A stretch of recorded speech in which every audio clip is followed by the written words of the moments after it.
Biden gives a boring but radical speech. A brave teacher stands up against the woke educational system, and a police officer of all people gets suspended for a TikTok video. I'm William Hall, and this is The William Hall Show.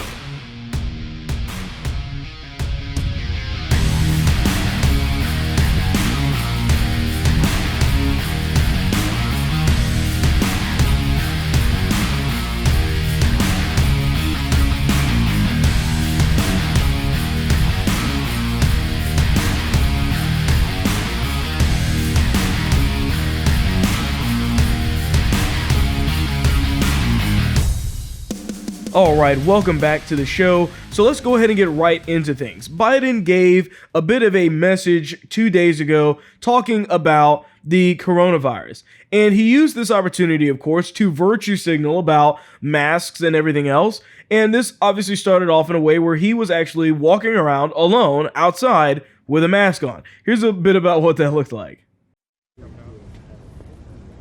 As you can see, he's now left the North Portico, now walking with a mask on.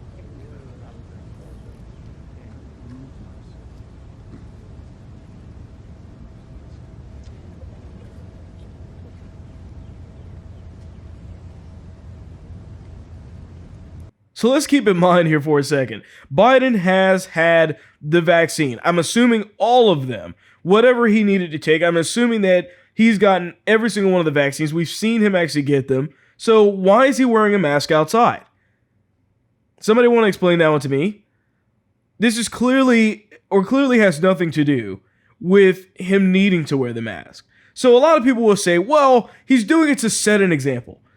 You know, the thing is about, for me, at least as a person that is informed, and I assume with anybody else that it just has just a lick of common sense, that if you're actually trying to set an example, you do that by setting an actual example of what you want people to do. In other words, if they get the vaccine, and if they're outside, all things that even the CDC now, which I'll get into in a second, has said is perfectly fine, that you do not need to wear a mask. So why are you wearing one? What this really proves is that for Biden and a lot of other Democrats, that the masks have turned into something that transcends what even the CDC is saying. It is all about political messaging. That's all this is. They've entirely politicized the mask to the point that it has just surpassed all nonsense at this point. So the CDC, speaking of which, has come out with a new set of guidelines. And now they're making the statement that fully vaccinated people can now exercise, gather outdoors in small groups without face masks. Now, people were already doing this, newsflash, but let's be honest here. The sad part about all of this is that there are actually people that are waiting for the CDC to okay them to do these things. There are people that are so controlled by what the CDC is saying that they are waiting for their every last word to say, oh, thank you, CDC. Thank you for allowing me to live my life like a normal human being. If it wasn't for the CDC, I wouldn't have been able to do this, you see, because the CDC rules my life and everything that I do. Now, the doctor has already have already admitted, by the way, talking about the government using the vaccine and or these freedoms that they're trying to associate with this as a carrot on a stick. That's what they're doing. They want to take the things that are normal behaviors and say, well, those are restricted. You can't have access to those under normal circumstances unless you've been vaccinated and all of the rest of these rules. And we've seen doctors come out and say that. If you recall, there was this Asian doctor that came out and said something about this. And she said, quote, the more people who are vaccinated, the more steps we can take towards spending time with people we love, doing the things we love to enjoy. In other words, you can't do that unless you've gotten this vaccine. And we're not going to allow you to do that unless you've gotten this vaccine. It's that big of a deal to them. Everything rides on that vaccine. And if you don't get it, then they're saying you are not able to live your life in this certain way. But if you do get it, then you can. Then it's going to be perfectly okay. That's what we have to be looking at here when we're talking about them using this as a ploy to get people to adhere to their rules and everything else like that. So many of you may not have even watched this at all. And honestly, I don't think it's absolutely necessary that you watch it whatsoever. But I watched it so that you don't have to. And this is all about Biden giving an address to a joint session of Congress. Now, of course, we knew that he was going to take this opportunity to spew out a lot of the radical left-wing agenda, and he did that. And I'm going to kind of go through the most important topics, the most important things that he said. A lot of lies to unpack in the speech as well, but let's just kind of take them one by one. So first of all, if you were watching this live, you probably noticed something very odd. If you actually went to Fox or ABC or CNN or any of these websites or any of the YouTube channels for these news organizations, where if you looked at the video, what you wound up seeing is that if there were maybe 10,000 people watching, actually I wrote down the stats here, that in one of the videos there was 13,000 people watching, there were 3.4 upvotes, and 11,000 downvotes on the video. Okay, wow. I mean, and it wasn't just like this on one channel, by the way. This was consistent across every single live stream that Joe Biden was on every single YouTube video. There was either split kind of likes and dislikes with the same amount, like split 50-50, or there was a significant amount of dislikes comparatively to the likes on these videos. And we're supposed to believe this guy got the 81 million votes they keep talking about, right? When he can't even do a video that, number one, gets a lot of attention, but two, just didn't even have a good ratio of likes to dislikes. This is perfectly consistent with what we know and what we've seen from Biden in the past. So he said and made a few crazy statements along, basically throughout the entire night.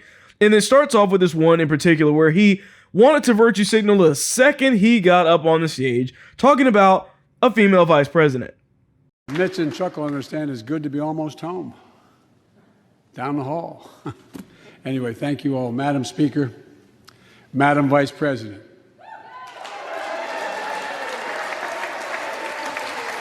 No president has ever said those words from this podium. No president has ever said those words. And it's about time.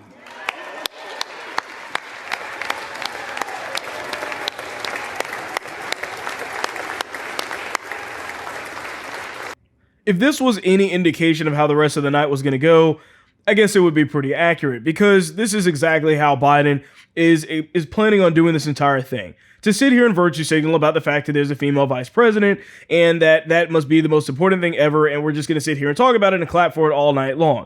So getting into the next thing that he was kind of going on about, so he made this statement talking about minimum wage.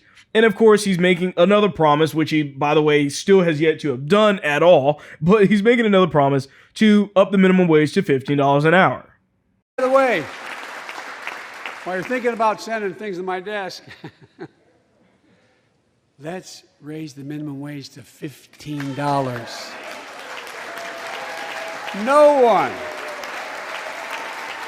No one working 40 hours a week. No one working 40 hours a week should live below the poverty line. See, what Biden always tends to leave out is how this is actually going to work long term. I mean, every Democrat leaves this out, let's be honest here. But the fact is that when you increase the minimum wage, we already know this, it puts a burden and a strain on the companies that are already doing what they're doing now. When you do this, you increase the company's spending, the amount of money that it costs to run their business. So they have two choices. They can, and they probably will do both of these, but they can either lay off employees or they can raise the price of their goods to compensate for the fact that now they have to pay people more money. Okay, when you raise the prices of goods, what that means is that it's now more expensive to go to a fast food restaurant or these other miscellaneous places, which means that those people that were now getting the $15 minimum wage that felt so great about making more money now aren't really making that much more money, are they? In relation to the actual goods that are being sold, because the prices are much higher now. That's what happens. It's a part of the economy. That's how the economy works. It doesn't fix anything. What it only does is causes an indefinite increase in the minimum wage throughout all eternity. If you raise the minimum wage to $100 an hour, it's not going to make a difference, because all it's going to do is just raise the prices of goods again. That's all that's going to happen. The economy moves in relation to the prices of goods. You're only as rich as the certain products and certain things cost in the economy that you're in. That's what really matters here. It's all in relation to how much things actually cost. So the other thing that he went on to talk about, which is probably the dumbest statement I think he's made the entire night, was basically saying that our democracy, or what he was alluding to what happened on January 6th. Let's be honest here. He didn't say it explicitly, but he was alluding to what happened on January 6th, saying that it was the worst thing that's ever happened since the Civil War. 100 days since I took the oath of office and lifted my hand off our family Bible and inherited a nation, we all did, that was in crisis. The worst pandemic in a century. The worst economic crisis since the Great Depression. The worst attack on our democracy since the Civil War. Now, after just 100 days, I can report to the nation, America is on the move again. Now that's just an out and out lie. Completely.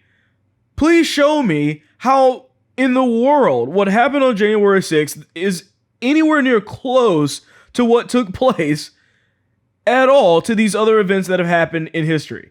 Let's take a second to go through memory lane. I mean, it's honestly sad that Joe Biden, somebody as old as he is, that has not just, wasn't a child. I mean, first of all, let's think about it. Let's talk about 9/11. Let's talk about Pearl Harbor, but let's specifically focus on 9/11.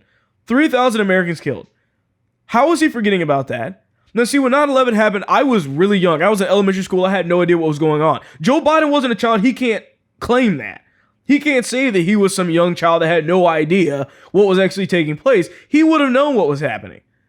So why in the world is it that he can just scrap that, pretend that that didn't happen, is basically what's going on here, and pretend like January 6th was the worst thing ever? Let's go through some of the things that happened on January 6th. How about that? Okay, let's talk about the fact that nobody showed up with a gun. Nobody shot anybody. The only person actually that got killed was a protester. An unarmed protester, by the way, something that they regularly leave out. And the people that did die, the officers that did die that were there, were dying of unrelated things that had nothing to do with the people that were there to protest.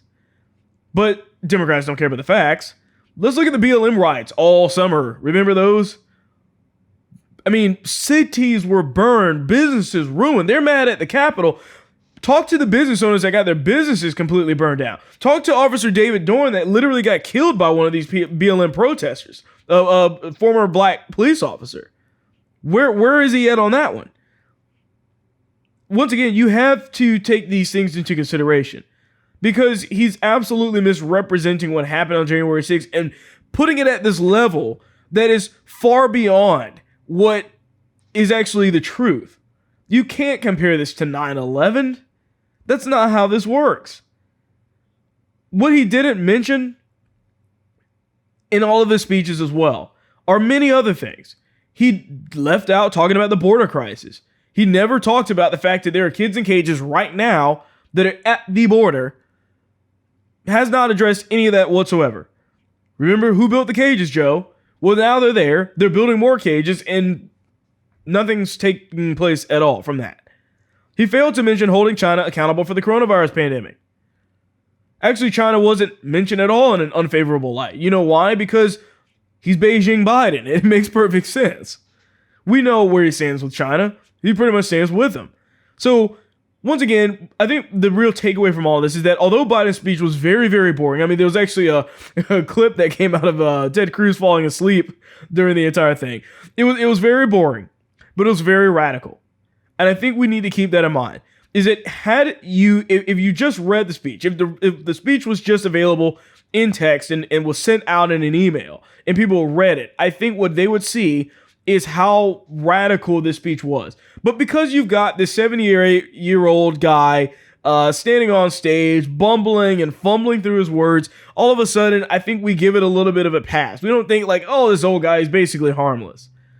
But the problem is that he's a conduit for the far left. That's what that is. That's what he stands for. He's an empty suit. And what we need to keep in mind is that it was boring but radical. That's really the takeaway from all of this. Because the spending, I mean, there was so many things that were actually mentioned in this that are just obscene amounts of spending.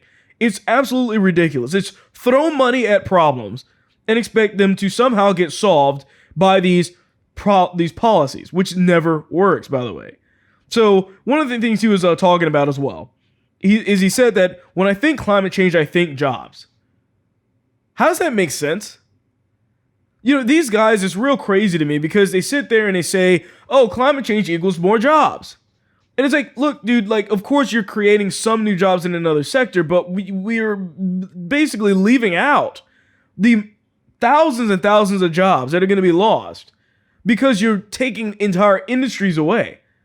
That was the biggest part of his, one of the things he got caught up on when he was on the debate stage with Trump, was when he was talking about the oil industry in PA, when Trump was saying, this guy's going to kill the oil industry. Let me tell you something. Whatever you replace it with will never be and never have as many jobs as what was actually there during for the oil industry in PA. And they don't want to take that into consideration whatsoever. Remember, this is the same guy that killed the Keystone Pipeline days into his presidency. Just days. Eliminated 14,000 jobs at the stroke of a pen. Right straight away with all of those ridiculous executive orders that he put in place. And this is the guy that's going to be creating jobs. Sure, yeah, I don't really believe that. Once again, so he goes on and he says, Biden says he wants people to buy American. But then he says he wants to raise taxes on businesses to send jobs overseas. Which is another thing that I was talking about on Parler just a day ago during the speech. Is that he's talking about literally adding all of these extra funds into certain sectors and things like that, and never mentions how these things are going to get paid for. Well, then he might say, well, it's actually going to be because we're going to increase the taxes for corporations and for the wealthy. Meanwhile, normal people like us sit here and we say, well, what's the problem? We're not getting taxed more, right? What's the big deal? Well, the thing that we need to take into consideration when we're looking at this stuff is how the economy works. And one of those big issues there is that when you raise the taxes for corporations and you raise the taxes for the wealthy people, the corporations tend to leave. They tend to move their businesses to a different country. That's what happened before. Trump really ran on this, where he said, I'm going to bring these companies back to the United States where they had left under Obama. All we're seeing is Biden doing the same stupid mistakes that he made under Obama, where he's just going to send these corporations right back out of the country, which means a loss in jobs. A loss in jobs. That's how that works. It's never been any different. And we might think, well, the wealthy people, they'll be still here, right? Well, no, because those wealthy people are typically wealthy because they run corporations, which they're also going to be moving outside of the country for. That's how this works, guys. So then he mentioned, which is one of the craziest lines to me as well, where he said, we, the people, are the government. This is such a misleading and just massive lie. We, the people, are not the government. What he's trying to say here is what we've been complaining about for, I don't know, the past 2 years. He's talking about this idea of mob rule. Everything we've been complaining about, the idea, think about it. Look at remember I was covering the Derek Chauvin case? That entire situation where the jury charged him guilty on all charges. Why did that happen? It's my opinion that it happened because the mob, the jury was scared. The mob ruled the justice system. So that means that our justice system isn't really a justice system, is it? Because it's not operating based off of the rule of law. It's operating based off of whatever the mob feels any given day. Because they've scared the judge into submission. They've scared the jury into submission. They've scared everybody in that process into just to be the worst situations on planet Earth. And they've done this because they want a certain outcome. And you had it echoed all the way up to Joe Biden through Maxine Waters and other people in Congress about what that verdict should have been. And the mob won. And this jury, doing exactly what the mob wanted them to do, told the mob, now we can do whatever we want. The media too, by the way. The media is complicit in this as well. And he is saying that as long as enough people complain about something, that's all that really matters. That the people itself are the government. Keep in mind, guys, that America was not founded on that principle. People are absolutely separate from the government. The government's goal and only real job is to protect the rights of the people. That's why there's a government. It was never intended for the people to just have mob rule and just do whatever they wanted to do. Because then the mob can take away your rights, and the government doesn't have any power to do anything about it because they're saying that the government is the people. The government is the mob. It's a lie. It's an absolute lie. But like I said, we the people are protected from, or protected by the Constitution from the government. And people don't understand that. Here's the other thing too, is that throughout the entire night, you just saw Joe Biden standing there saying and making a ton of promises about a lot of stuff that costs a ton of money. And a lot of policies that he thinks for some reason is just going to fix every issue. It won't. And this is the fundamental difference between Republicans, conservatives, and Democrats. Because for some reason they think that just by Joe Biden signing these policies into place, that all of a sudden it's just going to solve all problems. Just throw money at it.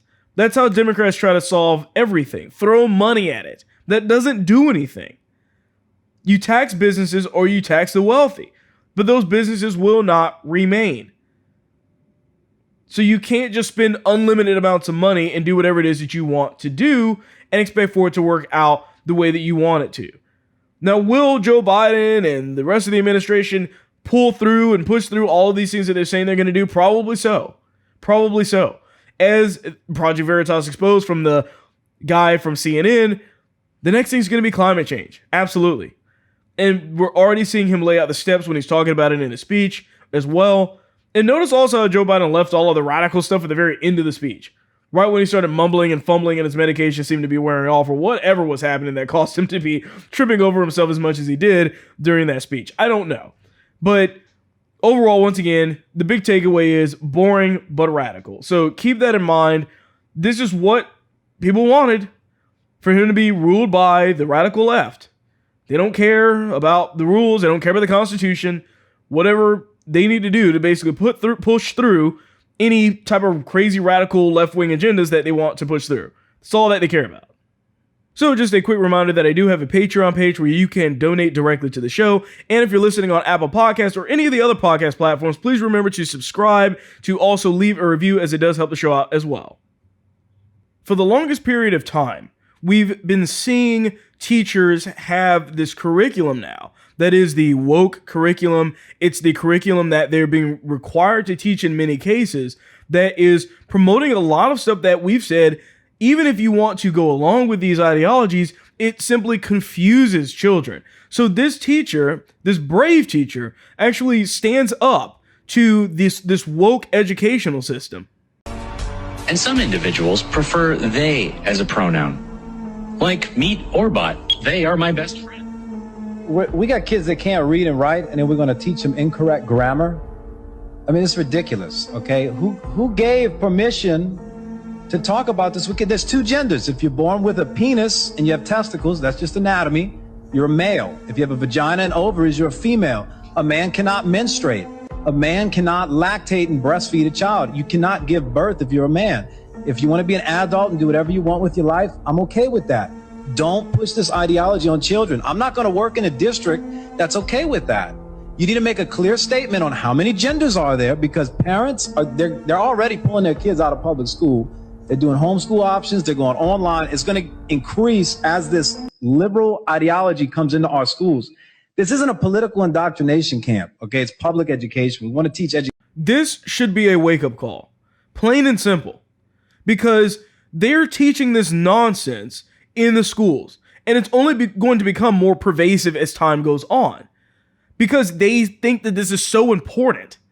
What I mentioned before on the show is that the left likes to change terminology, to change language, and use that to infect change in the minds of people. Now, that even works for adults, as crazy as that is.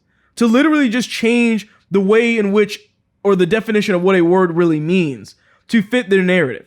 The fact that pronouns used to be absolute. It wasn't a thing. It wasn't up for debate. It was grammar. And grammar is a set thing like math. You can't change it to fit your whatever ideology you want to have. It is what it is. But now they're able to change, and they're talking about changing these pronouns and whatnot to refer to somebody in the plural sense of they is crazy. Now, the reason why we have to look at things like this is because these are being pushed down on children. Children don't know any better. They're trying to learn fundamentals. That's what school is for in the first place, is that kids come out of school with a good foundation. They go to college to get indoctrinated. We can complain about colleges all day. I have no problem with that. But if a college wants to be left wing or they want to take underwater basket weaving and woke liberalism or whatever it is, they can do that. Okay, that's up to them. They're paying for the classes, whatever. But a public school is about trying to, and should be about, giving a child a good foundation of what proper grammar is, what proper history is, and what you're seeing is that they're warping everything from such an early age that kids are going to grow up unable to even understand what basic pronouns mean. The fact that they even think they, them is even something that you can use to refer to somebody or a singular person. Like I said, if you want to teach this in colleges, go ahead. But you don't get to do this, and you shouldn't be able to do this or allowed to do this to children that are just way too gullible. They don't know the basics to know what they're learning isn't correct. And how kids address somebody is irrelevant as well. Kids are probably some of the most non-tolerant people out there when you think about it. In some ways, they oftentimes say what we're all thinking. And yet, now we're teaching them improper grammar to boot. How does that make sense? I don't know. I've oftentimes wondered about what the real difference is between certain people that actually live in Minneapolis, the actual people that live in the cities where these riots and looting have taken place. What do those people think about these events taking place? And then contrast that with the people that are in a very liberal place, like Washington, D.C., for this specific example, on what they think about the riots. Today we are north of Minneapolis in Brooklyn Center, and we're in Washington, D.C., asking people what they think of riots and looting. Let's see what they say. What do you think about rioting? A lot of the looting that happened in Ferguson, just like here, is only caused by opportunists. Like, change needs to be made, and if it's not getting done in the traditional avenues, then rioting is a good option. I guarantee you 9 times out of 10, the people that were looting are not from this area. If rioting is what gets people's attention, then I think that's necessary. When there's something like this goes on, the opportunistic people come out and they try to dehumanize this. I mean, I think all violence is bad violence, but in the case when systems aren't responding to any other forms of change, I can understand people getting frustrated to the point that they need to take other avenues. I think that there's a lot of systematic oppression within the United States, and that looting and rioting is very small in comparison to that. Those are two different separate. We have protesters and then we have rioters. We're human and we want to be treated with respect, so we got to come out here and show we are human and bring respect. I do think that rioting is okay. And they disguise themselves as protesters, but really they're just out here just to cause damage. And when the damage is done, they go back to their neighborhoods and they're back to their communities where none of this is going on. I hesitate on when there's violence involved, but I also understand that when violence is involved, it's normally because there's no other way to get your point across. These little kids that have to look out here and see this, and nobody is concerned. I don't think rioting or any form of violence is okay, but I also understand that their voices have been silenced for a long time. A lot of rioters are just kind of using the situation to just steal stuff, and I don't stand by that. You know, they feel like they're silenced, so that's what they're doing to make it loud and everyone can hear them. So yeah, I support it. That's not how it should be. That shouldn't be the norm. That shouldn't be happening at all. It's really gross. You feel for the people that, the businesses and all that, but at the same time, both sides of the aisle do it, and people are just kind of pointing fingers right now. Peaceful protest has more impact on what's going on. Martin Luther King said something similar in his letters to Birmingham jail, similar to something like the riot is the voice of the unheard. I'm strongly against anyone damaging a store or looting, that type of thing. I think that that's excessive. When it comes to these riots, it's just the community saying enough is enough. How can you tell somebody, the rage that you're feeling, channel your rage, or there's better ways to do stuff, because you don't know what somebody's going through internally. If you feel like you need to lash out, then don't get mad when people, address you as a looter or a rioter. There's a pretty big dichotomy there, if you haven't been able to see that already.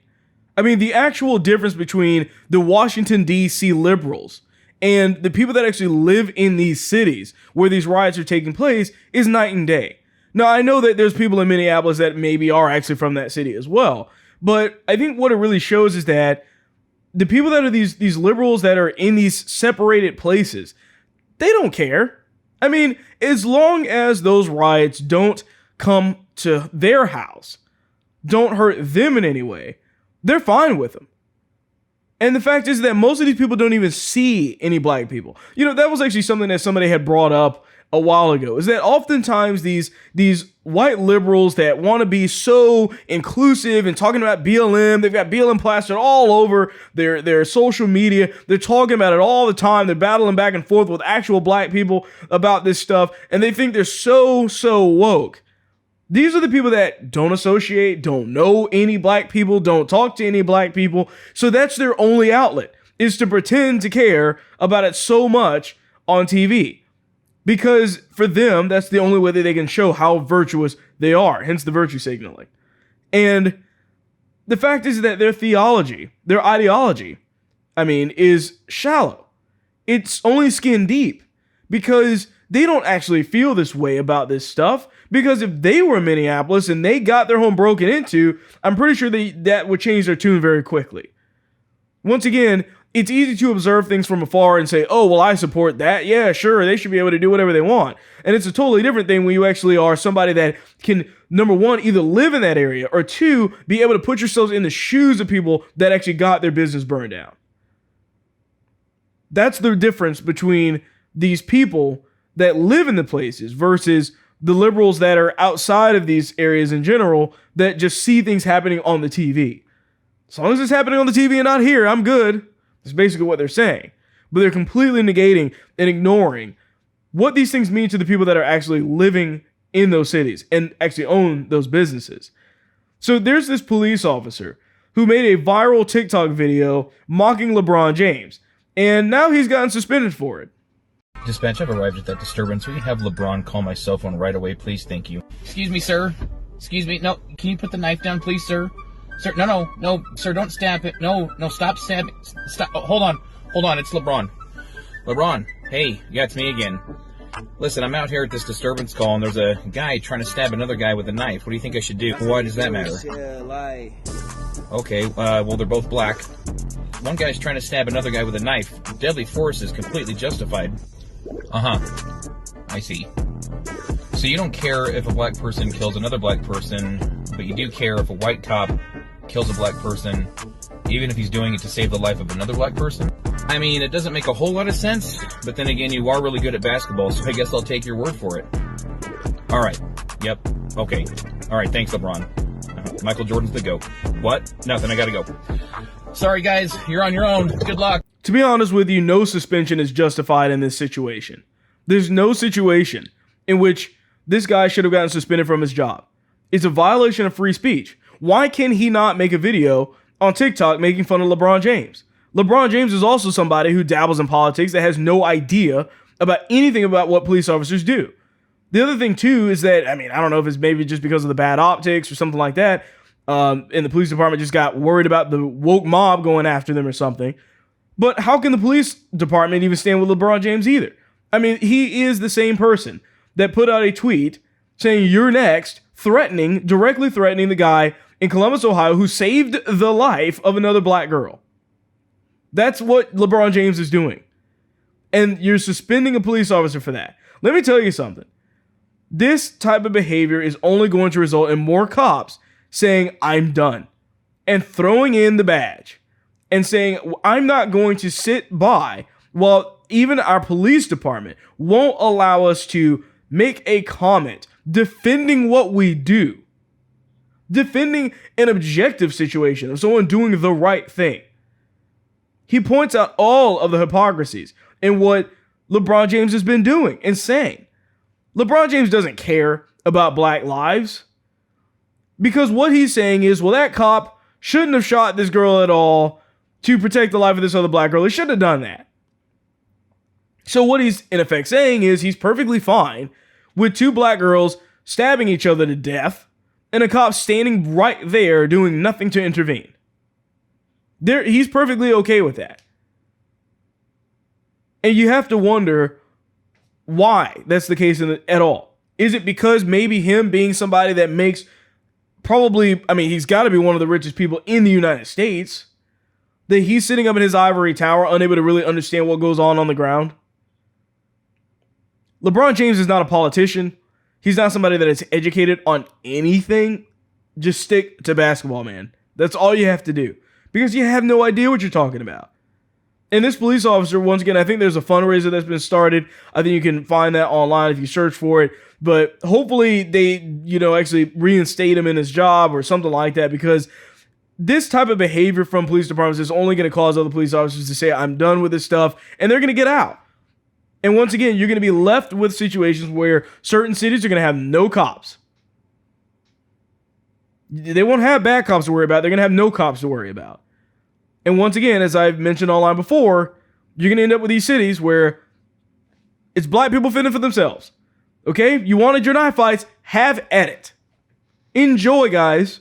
Enjoy being able to stab each other at will, shoot each other all you want, and when no cops come to save you from your own falls, your own pitfall, your own demise, don't come running back saying and apologizing for what you did. Because we know you're going to. Because you sat there and you took us for granted. You won't even allow us to save the lives of people in your own community. At that point, you're not a cop. You're just a person standing around waiting and counting down the days before you get canceled and your entire life gets just completely run through the mud. You're one bad or just, it could be a very good decision. You're one decision that gets captured on a cell phone or somebody just happens to be upset about away from completely having your life ruined.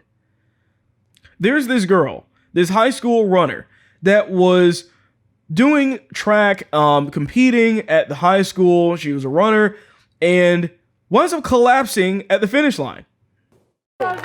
Maggie Williams just seconds away from setting the Summit School record in the 800 meter. A moment of glory, overshadowed by this moment of concern. Williams finished in 2 minutes and 8 seconds, collapsing as she crossed the finish line. I felt like I just wasn't being able to get a full breath, and multiple times of that happening, not being able to get enough air, I just felt super dizzy and then eventually passed out. Williams blames her lack of oxygen on the mask she's required to wear during competition. Clearly in the past this has never happened, and then this race that I was wearing a mask, it did happen, which I don't think is a coincidence. Her coach echoing that belief, saying this was not a conditioning issue, it was a mask issue. It was a different response than I've seen for kids that have collapsed to the track just because they were exhausted.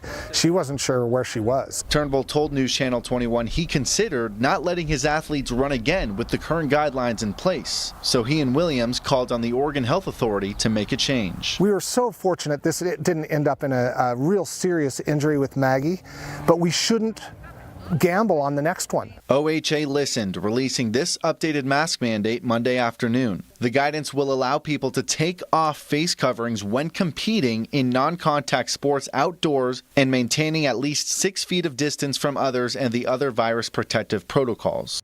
Why are they doing this to kids at the school? Why is this still happening? You're outside, you're running, you're not close to people, and you're forcing people to wear a mask. Thank goodness in Florida that we don't have to deal with this really that much. But my goodness, people. Are you really willing to risk the lives of these kids that are trying to compete in sports for a mask? We already know and have looked at the data that it's almost impossible for somebody to get the virus or to transfer it to somebody from another person when you're outside, because it's an open air environment. There's no air conditioning, there's no recycling air, there's none of that going on. Why in the world is it that you got these girls running around this track with a mask on? How is that not even child abuse? This is crazy.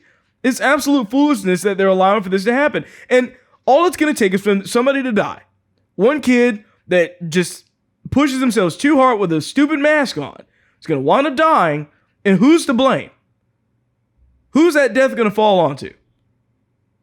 Now, it's a good thing that they, repealed this, or at least giving them some leeway on not wearing the mask, but for goodness sakes, none of this should be a concern at a high school like this. These people are already healthy. They're young. What do they have to worry about? It's crazy that this is still going on right now in certain states. And like I said, if somebody dies from this stuff, from having to wear this mask, trying to compete in sports of all things, I can only imagine that the governor or whoever imposed those rules walks up scotch-free. It's not my fault, just like the nursing home deaths. Don't care. It just gets swept under the rug. They are outside. These kids should be able to do these sports without having to worry about all of this stuff. I mean, the fact that they're even trying to maintain 6 feet of social distancing outside while they're trying to compete, it's absolutely crazy. Seeing people like, oh, we're wrestling, but we got our masks on. That's going to make all the difference in the world. Like, there's already been tests and everything showing that your blood oxygenation is significantly worse when you're wearing the mask. I don't know why we're putting kids in this situation, because it's only endangering them. It's hurting them. This is not a good idea. Get rid of this stuff out of the schools. And yet you have Biden that's saying at his address that he's just going to dump all of this extra money into public schools. I don't think anybody wants their kids in public schools anymore. Not at this rate. Not looking at stuff like this. Private schools are open. Charter schools are open. Like, homeschools, obviously they're doing their thing. Why is it that we are consistently having our public schools be the stupidest place to send our children? So with that being said, I thank you for watching or listening to the show, and I will see you next week.